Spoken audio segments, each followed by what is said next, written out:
గంగూబాయ్ కాతియావాడి ఒకప్పుడు బాలీవుడ్లో hot topic movie. Alia Bhatt కీలక పాత్రల్లో ప్రముఖ దర్శకుడు సంజయ్ లీలా బాన్సాలి ఈ సినిమాను తెరకెక్కించారు. అన్ని కార్యక్రమాలు పూర్తి చేసుకుని ఈ సినిమా ఫిబ్రవరి 25న ప్రేక్షకుల ముందుకు వచ్చి భారీ విజయాన్ని అందుకుంది. హిస్టారికల్ బయోపిక్ గా తెరకెక్కిన గంగూబాయ్ చిత్రంలో ఏముంది?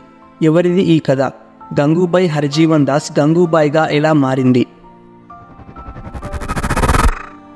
గంగా హర్జీవన్ దాస్ గుజరాత్కి చెందిన ఒక అమ్మాయి. చిన్నప్పటి నుంచి సినిమాల్లో కథానాయికగా రాణించాలన్నది ఆమె కళ. హీరోయిన్లా రెడీ అవ్వటం, హావభావాలు పలికించడం, దుస్తులు ధరించడం, ఇలా సినిమాలపై అంతులేని ప్రేమను పెంచుకుంది. ఎలా అయినా ముంబైకి వెళ్లి వెండితెరపై కనిపించాలనేది ఈమె కళ.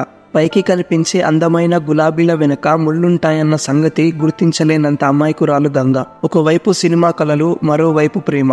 గంగ కళలకు ఆమె ఇష్టపడిన వాడు మరింత రంగులు అద్దాడు. దీంతో ఇద్దరూ కలిసి ఇంటి నుంచి పారిపోయి ముంబై వెళ్లిపోవాలని నిర్ణయించుకున్నారు. అనుకున్నట్టే ఎవరికీ చెప్పకుండా ముంబై రైలు ఎక్కేశారు.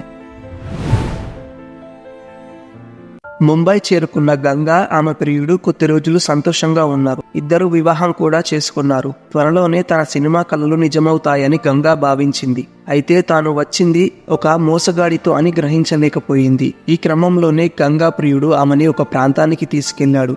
అలాంటి చోటు ఆమె ఎప్పుడూ చూడలేదు. ఇంటి లోపలికి వెళ్ళి మాట్లాడి కాసేపటికి బయటికి వచ్చాడు. అక్కడి వాళ్ళు వచ్చి ఆమెను లోపలికి తీసుకెళ్లారు. సాయంత్రం అయినా కట్టుకున్నవాడు రాలేదు. అసలేం జరిగిందో తెలుసుకున్న గంగకు కన్నీళ్లు ఆగలేదు. నమ్మించి తీసుకొచ్చిన వాడు తనని 500 రూపాయలకు వ్యభిచార గృహానికి అమ్మేశాడని తెలిసింది. దుఃఖం కట్టలు తెంచుకుంది. కానీ అప్పటికే జరగాల్సిన నష్టం జరిగిపోయింది. తోడేళ్ల గుంపు మధ్య చిక్కుకుపోయిన జింక పిల్లల గంగ జీవితం సర్వనాశనమైపోయింది. మోసపోయి కమాటిపురం చేరిన గంగకు సాలెగూడు లాంటి వ్యభిచార కుప్పంలోనే తన జీవితం ముగిసిపోతుందని అర్థమయ్యింది. గతిలేక తను ఉంటున్న వ్యభిచార గృహ యజమాని చెప్పినట్టు చేస్తూ అటు మానసికంగా ఇటు శారీరకంగా తీవ్ర ఆవేదనను అనుభవిస్తూ నిత్యం నరకాన్ని చూసేది. ముంబైలోని మాఫియా గ్యాంగుల్లో కరీంలాలా గ్యాంగ్ ఒకటి. అందులోని ఒక వ్యక్తి చేతిలో గంగా అత్యాచారానికి గురయ్యింది. తనకు న్యాయం చేయమని కరీంని వేడుకోగా అతడు ఆమెతో రాఖీ కట్టించుకొని తన సోదరిని చేసుకున్నాడు. అంతేకాదు కమాటిపురంపై ఆమెకు అధికారం కల్పిస్తూ తీర్మానం చేశాడు. అప్పటి నుంచి గంగా కమాటిపురంలోని పరిస్థితులను అనుకూలంగా తనను తాను మార్చుకుంది. తన లాంటి వారెందరూ అక్కడ తీవ్ర ఇబ్బందులు ఎదుర్కొంటున్నారని, కనీసం వారిని మనుషుల్లాగా కూడా చూడటం లేదని అర్థమయ్యింది. తమకు హక్కులు ఉంటాయని, వాటిని కాలరాసే అధికారం ఎవరికీ లేదని చెప్పాలనుకుంది. అక్కడే ఉంటూ తమతో వ్యభిచారం చేయిస్తూ తమనే పావుల్లా వాడుకుంటున్న వారిపై యుద్ధం ప్రకటించింది. వారితో పోరాటం చేసింది. ఈ క్రమంలో ఆమెని అంతం చేయడానికి ఎంతో మంది ప్రయత్నించారు. వాటిని దాటుకొని నెమ్మదిగా కమాటిపురంపై పట్టు సాధించింది.